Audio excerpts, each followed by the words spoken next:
And for the very latest on the tornadoes sweeping across the U.S. Midwest, we're joined by Rosa Kazan, our correspondent in Chicago. She now joins us on the phone line. Tell us what's the latest across the Midwest. How bad is it? It is pretty bad, Becca. The images of the devastation are just incredible. There's so much damage. Now, as you said, 8 people have now been confirmed dead, 6 in the state of Illinois, and 2 more fatalities in Michigan. At least 80 people are said to be injured. And, you know, this was a very unusual and an unusually powerful late season wave of thunderstorms and tornadoes. And it's swept across 12 states throughout the Midwest, but the state of Illinois was the hardest hit, and 6 people were killed here. And officials are now saying that it was the deadliest tornado in the month of November in the state in its history. Now, the hardest hit town, as you mentioned, was the town of Washington, which is home to about 15,000 people in southern Illinois. The mayor of that town said today that the devastation is just unbelievable, and he said that some 500 homes may have been damaged by the tornadoes. What about the rescue operation? We know in Illinois, at least, the governor is leading it from the front. What about in the other states?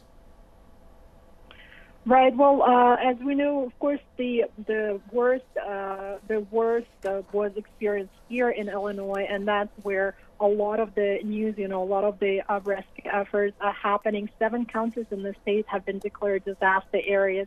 The governor did tour the areas today. He did say the search will probably continue, as you mentioned, for those potential trapped in the rubble. But officials are doubting that the death toll would climb at this point. Now, he said that the assistance, the state will provide assistance to all the victims.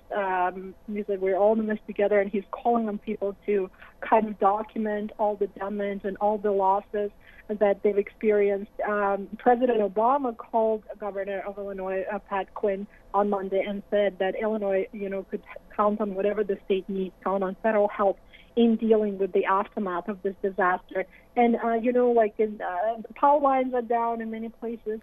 Natural gas is leaking. There's debris and destruction everywhere. So in some places, there's even an overnight curfew between 6 p.m. and 7 a.m. And part of it is, because it's dark and it's dangerous for people to go outside, to try to drive around. So basically only emergency vehicles are allowed to pass through. But police also said that there were some reports of looting, and part of the reason that the curfew is in place is to prevent accidents, incidents of looting. All right, Rosa Kazan, many thanks for joining us. Thanksgiving's just a few days away. Our thoughts and prayers with all the victims and their families of these series of tornadoes in the U.S. Midwest. Our correspondent there from Chicago.